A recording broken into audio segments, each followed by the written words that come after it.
চলে গেছে। কিসের এত অহংকার, কিসের এত গম্ভীরতা, কিসের এত অহংকার, কিসের এত গম্ভীরতা আপনি দেখাচ্ছেন? আপনি আপনার বাড়ির পাশে একজন মাস্তান ছিল, সে মাস্তানের কথা আপনি ভেবে দেখেন। যেই মাস্তান যেতে হয়েছে, আপনি ইতিহাস খুলে দেখবেন, নমরুদ, হামান, ফিরাউন সবাই চলে গেছে। এরা আজকে পৃথিবীতে বেঁচে নাই, তারা দুনিয়া ছেড়ে চলে গেছে। বন্ধুরে আমার, আপনি দেখেন মুহাম্মদ সাল্লাল্লাহু আলাইহি সাল্লামের মতো চরিত্রবান, মুহাম্মদ সাল্লাল্লাহু আলাইহি সাল্লামের মতন চরিত্রবান, যাকে স্বয়ং আল্লাহ রাসূল সাল্লাল্লাহু আলাইহি ওয়াসাল্লামকে বেঈদিন ইহুদিরা আল্লাহ রাসূল সাল্লাল্লাহু আলাইহি ওয়াসাল্লামকে নবীর জামানায় যারা কাফের ছিল, তারা আল আমিন টাইটেল দিয়েছিলেন সত্যবাদী বলে। সেই নবী মুহাম্মদ পৃথিবীতে নাই, সেই নবী মুহাম্মদ সাল্লাল্লাহু আলাইহি ওয়াসাল্লাম পৃথিবী ছেড়ে চলে গেছেন।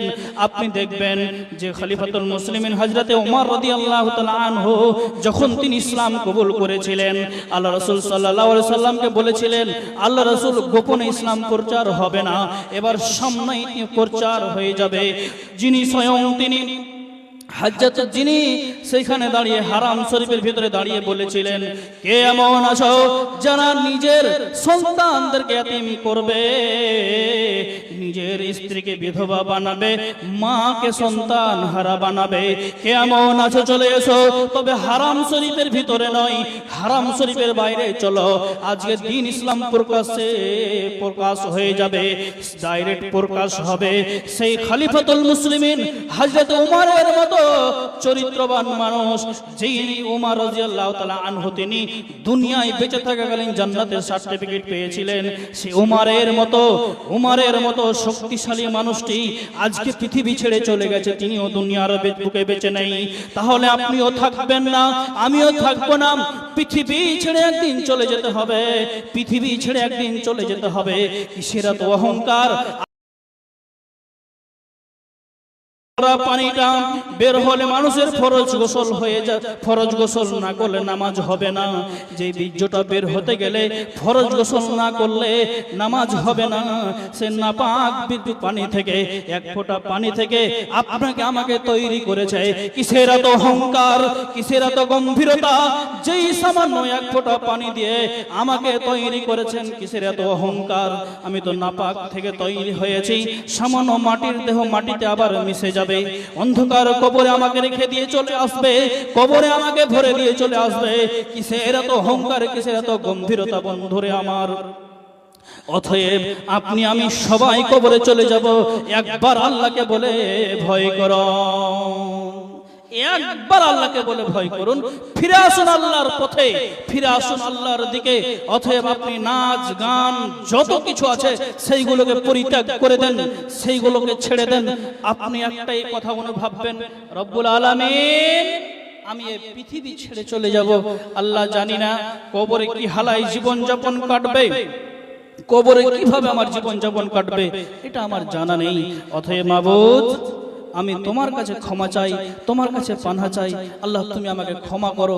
আল্লাহ রাব্বুল আলামিন তিনি আপনাকে আমাকে ক্ষমা করবেন, তিনি আপনাকে আমাকে আল্লাহ সুবহানাহু ওয়া তাআলা ক্ষমা করবেন।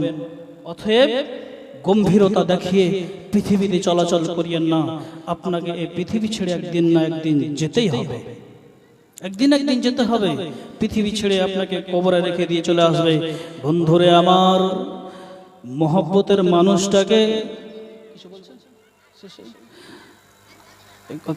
তাহলে একদিন যখন পৃথিবী ছেড়ে আমি যাব, তার আগেখানে আসুন না সবাই মিলে একসাথে আল্লাহর দিকে ধাবিত হই।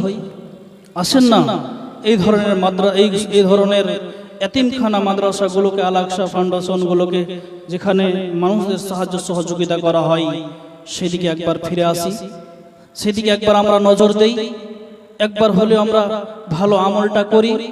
তাই সকলের কাছে আবেদন এটাই যে আল্লাহ রাব্বুল আলামিনের পথে ফিরুন এবং ভয় করুন মৃত্যুকে বলে। ভয় অবশ্যই করবেন কবরে আযাবকে বলে, যে কঠিন ভয়ানক আযাব হবে কবরে। কবরকে দুই দিক থেকে চিপে দেওয়া হবে, হাড় হাড়িকে গুঁড়ো গুঁড়ো করে দেওয়া হবে। বন্ধুরে শেষ করছি। আসসালামু আলাইকুম ওয়া রাহমাতুল্লাহি ওয়া বারাকাতুহু।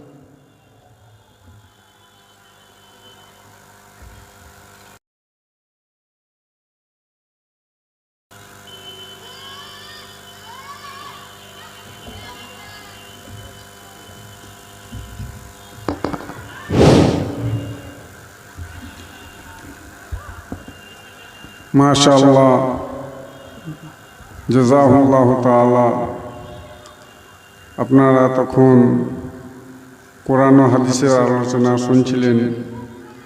এবারে আমাদের সামনে